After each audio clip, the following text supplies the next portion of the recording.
Today at the president's big deal foreign policy, national security, civil liberties speech, an activist who has been a thorn in the side of two White Houses now, Medea Benjamin from Code Pink, she willed into existence that rarest of things in presidential speeches, an unscripted moment. So today, once again, today, these desperate people. I'm about to address it, ma'am, but you got to let me speak. I'm about to address it. Commander-in-Chief. Let me address it. Close Guantanamo today. Why don't you let me address it, ma'am? Release those 86 prisoners. Why don't you sit down and I will tell you exactly what I'm going to do. President at first seemingly flustered by the interruption, sort of.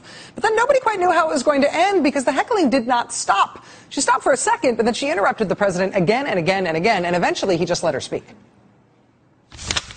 How about Abdul Rahman al-Awlaki, 16-year-old When we went, is that the way we treat a 16-year-old he went Why on was he to, killed?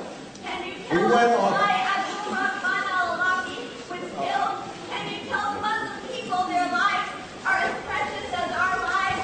Can you take the drones out of the hands of the CIA? Can you stop the signature strikes that are killing people on the basis of suspicious activities? We're Will you addressing that. apologize to the thousands of Muslims that you have killed? Will you compensate the innocent family victims? That will make us safer here at home. I love my country. I love the rule of law. The drones are making us less safe, and keeping people in indefinite detention in Guantanamo is making us less safe. Abide by the rule of law. You're a constitutional lawyer.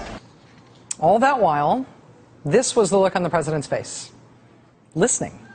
Standing there listening at what is supposed to be his own speech. But the look of a maybe flustered president being heckled at extraordinary length. We're addressing that, ma'am. Eventually seemed to give way to something else.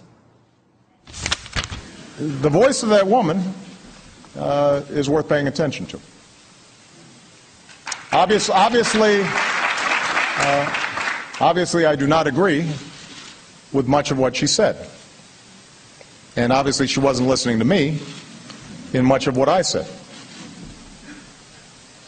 But these are tough issues. And the suggestion that we can gloss over them is wrong. The activists at Code Pink and Medea Benjamin are not trying to make friends. They are out to be disruptive to those with whom they disagree. And the president today reacted in a way that was so surprising, in part, I think, because he thought he was saying something with which anti-war protesters would agree. Essentially, the moment there was, hey, stop interrupting me and you might like what you're hearing. At least some of it, you might like what you're hearing. More ahead.